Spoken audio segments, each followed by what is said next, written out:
ഇന്ന് നാം പഠിക്കാൻ പോകുന്ന മനോഹരമായ ഒരു ദുആ. 4 വരിയാണ് ആ ദുആയിലുള്ളത്.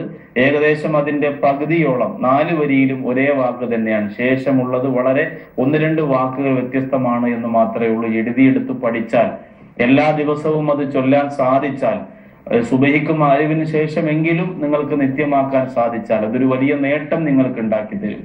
ബറാത്ത് ദിനത്തിലെ യാസീൻ ഓതി ദുആ ചെയ്യുന്ന ഈ 3 കാര്യങ്ങൾ ജീവിതത്തിൽ എല്ലാ ദിവസവും നിങ്ങൾക്ക് ചോദിച്ചെടുക്കാൻ പറ്റുന്ന ഈ ദുആ നിർബന്ധമായും പഠിക്കുക, മനസ്സിലാക്കുക. അള്ളാഹു തൗഫീക്ക് തരുമാറാകട്ടെ. ഇൻഷാ അല്ലാഹ് എഴുതിയെടുക്കാൻ വേണ്ടി ഓരോരുത്തരും കാത്തിരിക്കുക. പേനയും കടലാസും എടുക്കുക, ഇല്ലെങ്കിൽ റെക്കോർഡ് ചെയ്യുക. എന്തായാലും മനസ്സിന്റെ അകത്ത് സൂക്ഷിച്ചു വെക്കുക. അഊദു ബില്ലാഹി മിനശ് ശൈത്വാനിർ റജീം. ബിസ്മില്ലാഹിർ റഹ്മാനിർ റഹീം. ബിസ്മില്ലാഹി മാഷാ അല്ലാഹ് ലാ ഖുവത ഇല്ലാ ബില്ലാഹ്.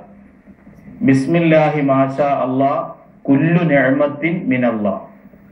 ബിസ്മില്ലാഹി മാഷാ അല്ലാഹ് ലാ യസ്രിഫു സൂഅ ഇല്ലല്ലാഹ്.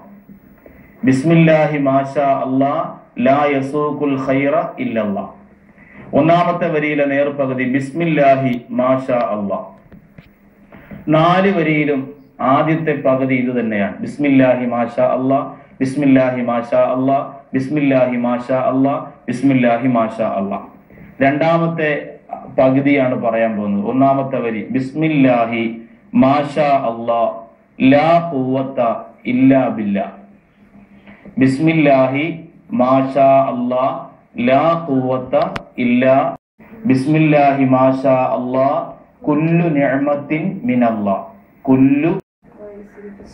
ബിസ്മില്ലാഹി മാഷാ അല്ലാഹ് ലാ യസ്രിഫു സൂ